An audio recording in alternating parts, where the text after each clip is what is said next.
کہ حضور سرور کائنات محمد مصطفیٰ صلی اللہ علیہ وسلم تشریف لے جاتے اپنے اصحاب کرام کے ساتھ. ایک شخص آتا ہے، وہ کہتا ہے کہ مسلمان رسول میں مسلمان ہونا چاہتا ہوں، مگر مجھے کوئی معجزہ دکھائیے، مجھے کوئی پیراکی دکھا دیجیے تو مسلمان ہو جاؤں گا. رسول نے فرمایا کہ مکر نہیں جاؤ گے؟ کہ نہیں، میں اپنے بات پر قائم ہوں گا. پھر آج کہتی ہے کہ رسول اللہ تشریف فرمائے، سامنے کی ندی بہ رہی تھی، بس تیز رفتار دھار سے ندی بہ رہی تھی. ندی کے اس طرح ایک پہاڑی تھی جس پر چٹان تھی. دیکھنے والوں نے منظر دیکھا کہ رسول اللہ نے اس چٹان کو اشارہ کیا.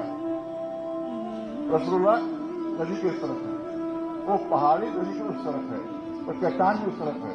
رسول اللہ نے اشارہ فرمایا، جیسے ہی رسول نے اشارہ کیا وہ چٹان اپنی جگہ سے کھسکی، اپنی جگہ سے اس نے حرکت کی. وہ چٹان حرکت کرتی کرتی ندی کے کنارے آ گئی. اب اس چٹان کو ندی کو پار کرنا ہے، پوری توجہ رہے، ندی کو پار کرنا ہے. لوگوں نے منظر دیکھا، وہ بھاری چٹان بھالے کو کاٹتی ہوئی رسول کے قدموں میں آ گئی. جیسے اس کا کوئی منظر دیکھا، فوراً اس نے کہا اشہد ان لا الہ الا اللہ واشہد ان محمد رسول اللہ، فوراً کلمہ پڑھ لیا. پھر رسول نے اشارہ فرمایا، دوبارہ وہ چٹان اسی طرح دریا کو کاٹتی ہوئی اور پھر اپنی جگہ پر پہنچ گئی.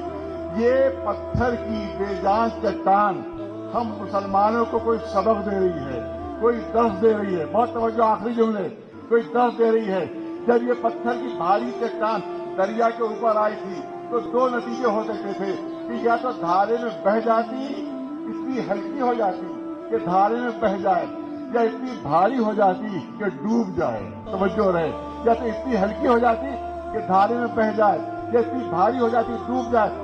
مگر نہ اتنی ہلکی ہوئی کہ دھارا بہا کے لے جائے، نہ اتنی بھاری ہوئی کہ ڈوب جائے. اس پتھر کی چٹان نے ہمیں سبق دیا ہے کہ اگر رسول اللہ کے اشاروں پر چلو گے تو نہ کوئی طوفان تمہیں بہا کر لے جا سکتا ہے، نہ کبھی تم سر کھول سکتے ہو، مگر یہ کہ صحیح مومن سچے معنوں میں بن جاؤ.